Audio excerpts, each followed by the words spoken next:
Hi. Since Carnival announced their new rewards program, I've been giving it a lot of thought. So what do I think about the change from the current Carnival Loyalty Program to their new rewards program? Welcome to Travel with Zan. So I've cruised on Carnival quite a lot and I am platinum status. So I'll say that straight out. So I do get some benefits on Carnival. They're not very much, but at least I feel that my time that I've cruised on them, which is, over 100 nights, has been rewarded in some way. I, as do many other people, feel that this new program from Carnival is less about loyalty and more about just spending a lot of money.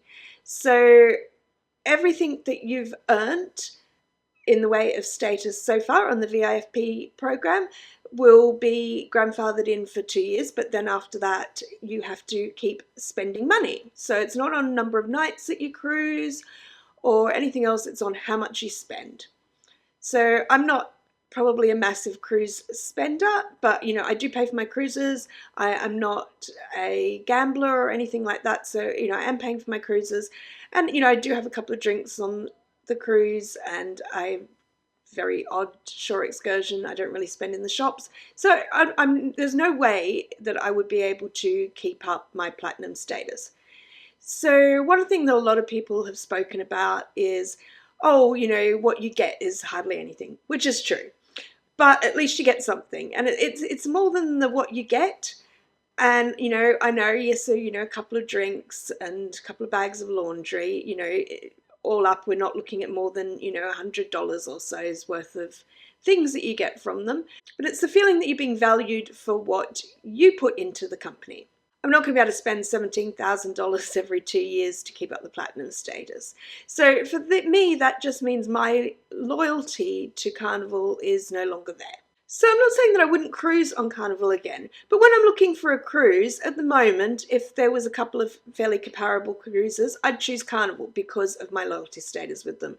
And the fact that I'd like to get to Diamond one day. I wasn't planning on it happening anytime soon, but it just all keeps building up. So one day I might get there. But with the new program, there's just no chance of ever getting to Diamond. So to me, why bother?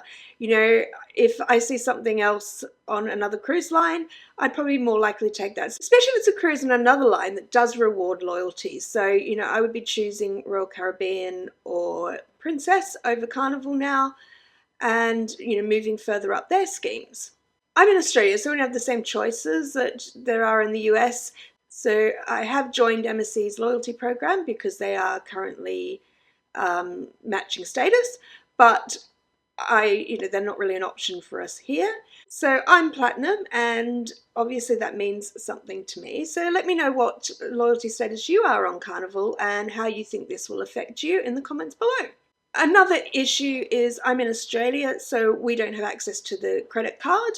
And I think a lot of people are planning to keep their status or gain their status through use of the Carnival credit card. And that's not an option for us in Australia. So that puts us once again at a back foot from people from the US. People in Australia already feel that way. You go on cruises, there's always people from the US going on about how their cruise was free or very, very cheap, and how terrible it is that they had to pay for the air flights out here, which just gets really annoying. I'm not a gambler, so I don't get offered the free cruises, and in Australia we just don't tend to get offered the same kind of gambling cruise offers that the people from the US do anyway, from what I've heard. So what of the things that we are losing would I be most upset about? I do like the VIFP party.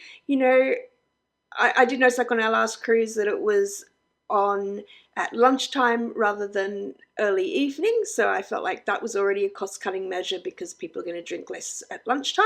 But, it's just nice to feel rewarded for something. Like, yes, it is just a couple of cocktails, but, you feel like the company is saying, thanks for staying loyal with us. And the other one would be the laundry. So, I hadn't actually used that before I went on the Trans-Pacific cruise recently, but it was a godsend on the Trans-Pacific cruise, especially because we were on Luminosa and they don't have onboard laundry facilities.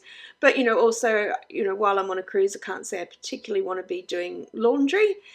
So, yeah, the free laundry bags is a bonus. And yes, they are only $15 a bag, so it's not, you know, like a massive amount to spend. But then I can also think, well, if I go to another cruise line, you know, I would still be spending, say, the extra $15 for my laundry, or, you know, and not getting the free cocktail. But at the same time, I would be building up my loyalty status with them, and eventually I would get more with them. And with Carnival, I wouldn't be getting something more with them. You know, I would just still be staying at the same status no matter what I did, because there is no way I'm going to ever move back up to Platinum again once I lose that after the 2 years, so in June 2028. Then there's the gift and the pins, and I do like the pins. I do collect pins, and I put them on little boards. So, you know, that is something that, you know, from the trip. So if I've got some pins from the places that I've been, and also my cruise one, that goes on there, and so I do like those. And the gifts, I can't say I'm that keen on the gifts.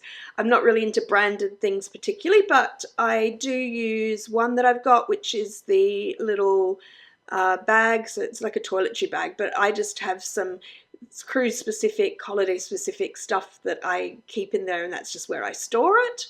So I do like that, and I know a lot of people do like the gifts. So yeah, I just think overall I'm not happy with the new scheme, and I do understand when people say that it sounds sort of petty, people going on about it, and it's just the colour of a card, but it is just about feeling like, you know, you're striving towards something. So people who, you know, wanting to move up from, you know, blue to red to gold to get to platinum, and then to get to diamond.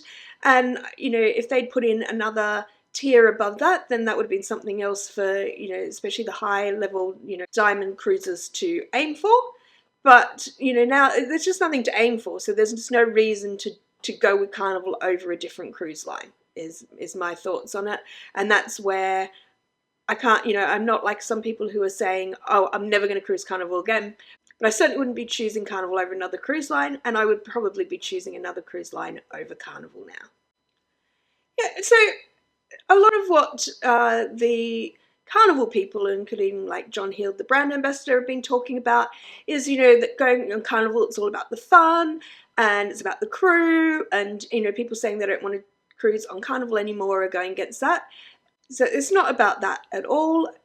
You know, nothing's going to take away the fun of the cruise ship and the fun things that they do and what makes Carnival Carnival. But all the cruise lines have great crew and fun things to do and great activities. So what is it that sets Carnival apart? I also find the new scheme quite confusing. All these stars and points and earning periods and enjoyment periods. It's all actually too confusing for me anyway. I just liked the old scheme where you just had your, you know, 5 levels, number of nights you cruise, you worked your way up, got some benefits, and, you know, it was easy. This is all very complicated, and it just sounds very hard to get anywhere in the scheme. And I think, you know, no one can even be bothered trying to work out how to get somewhere in the scheme. But basically it's just spend a lot of money. So you can get points on board when you book shore excursions, special dining, drinks, spa, onboard shopping, and onboard activities. So basically it's all just about spending more and buying more things while you're there. So as I say, I don't spend a lot. Like I do like to go to the specialty restaurant maybe once on a longer cruise. I've never used the spa. I don't really shop in the shops. So I'm not really going to gain a lot from that. I buy a few drinks, but I don't do the drinks package, just, you know, the odd bottle of wine, a couple of cocktails, that kind of thing. So that's what I think about the new Carnival Rewards Program over their old loyalty program. So let me know what you think about it. And if you enjoyed this video, please like and subscribe. It costs you nothing to subscribe, but it really does mean a lot to me, and it really helps my channel grow. So I've been putting up a lot of cruising and other travel videos recently, so check out my channel, and till next time, bye!